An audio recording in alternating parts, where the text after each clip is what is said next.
Different names, same psychological function.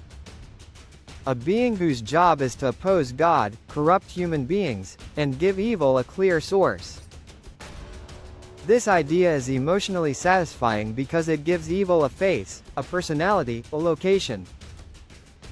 It allows you to say, that is not me, that came from somewhere else. Now here is the contradiction. In the oldest continuous spiritual tradition on earth, that enemy does not exist. No Satan, no devil, no eternal force standing opposite God. Which immediately raises a disturbing question. Why? Did the rishis underestimate human cruelty? Did they ignore violence, war, suffering, and death? Or did they understand something about reality that later belief systems chose not to confront? Because Hinduism does not deny evil. It denies something far more comforting. The idea that evil is external. At this point, most people object. They say, what about asuras? What about Ravana? What about all the villains in Hindi stories? This is where translation quietly destroys meaning. The word asura does not mean demon in the Western sense. A Western devil is evil by nature. He is born evil. He cannot evolve. He cannot return to God. Opposition is his identity. Asuras are not built that way. They pray.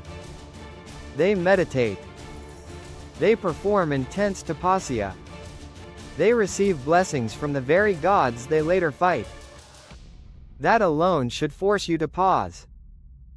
Because a being who gains power through discipline and devotion cannot be the Hindu version of Satan.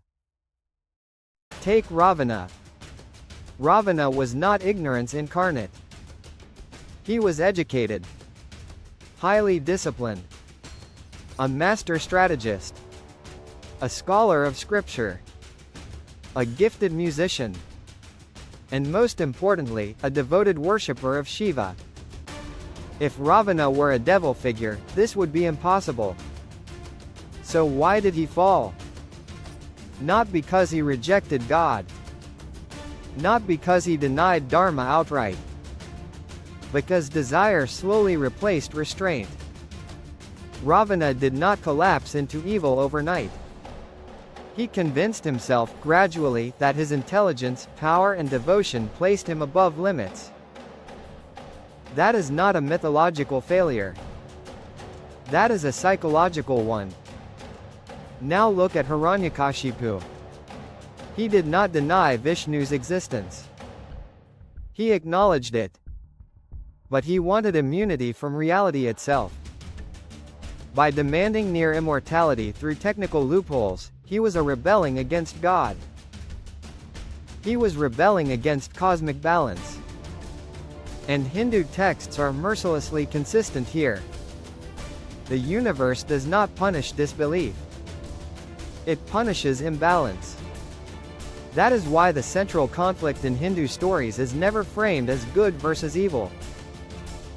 It is dharma versus adharma. Alignment versus distortion.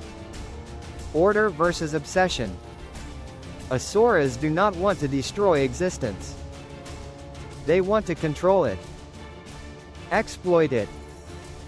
Bend it toward personal desire. That distinction is not poetic. It is structural. Now here is where Hinduism goes even further.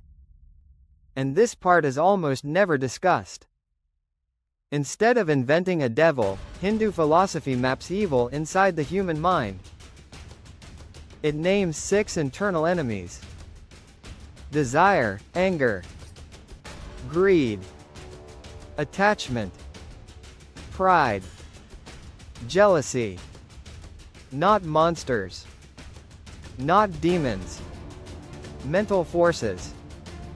And notice something important. None of these are evil by themselves. Desire creates ambition. Anger protects boundaries. Attachment builds relationships. Pride creates confidence. But without awareness, the same forces destroy everything. This is the Hindu model of evil. Not possession. Misidentification. Now let's push the logic further. And this is where things get uncomfortable.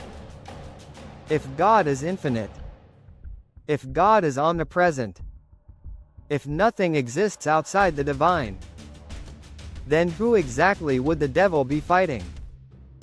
Where would this enemy even stand? Outside God? Then God is not infinite. Inside God? Then the devil is not an enemy. He is part of the system.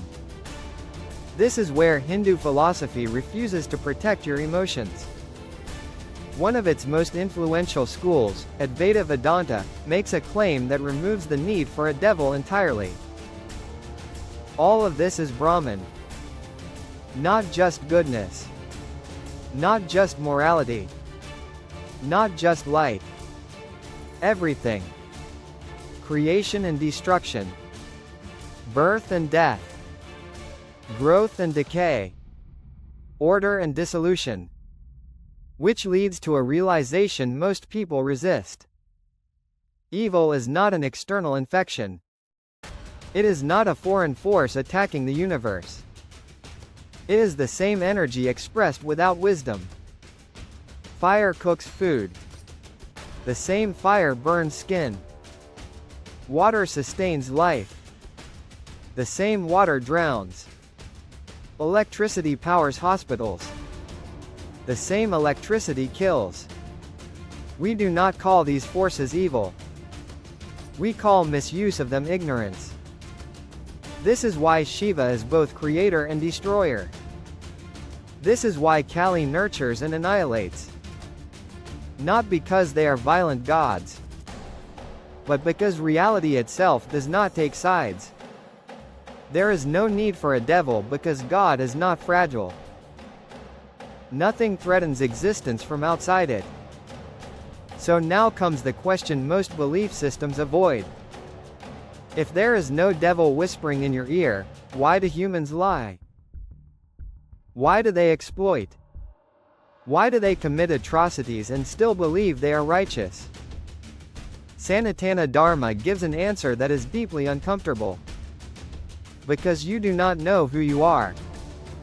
The enemy is avidya, ignorance. The mechanism is maya, illusion. And no, maya does not mean the world is fake. It means your sense of identity is distorted. You mistake the temporary for the permanent. The body for the self. The ego for truth. You begin to believe, I am only this body. I am separate from everything else. I must dominate to survive. If I lose, I disappear. From that illusion comes fear. From fear comes insecurity. From insecurity comes comparison. From comparison comes envy. From envy comes violence. No devil required. The most dangerous force in the universe is not a demon in hell. It is a human being who feels completely separate from the rest of existence. That illusion has fueled wars, empires, genocides, and ecological collapse. And it does so quietly. No horns. No fire. No mythology. Now here is the part most people don't like. A devil-based system is comforting. If evil exists outside you, you can blame it. Fear it. Fight it. You can commit harm and still feel innocent. Hindu philosophy removes that escape completely. There is no scapegoat. Your suffering is not Satan's fault. Your cruelty is not possession. Your greed is not temptation. Your karma is consequence. This does not weaken morality. It intensifies it.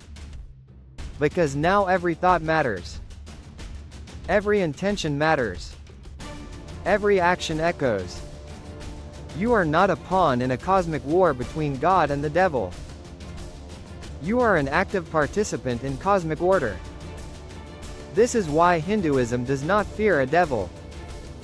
Because the real battle is not external.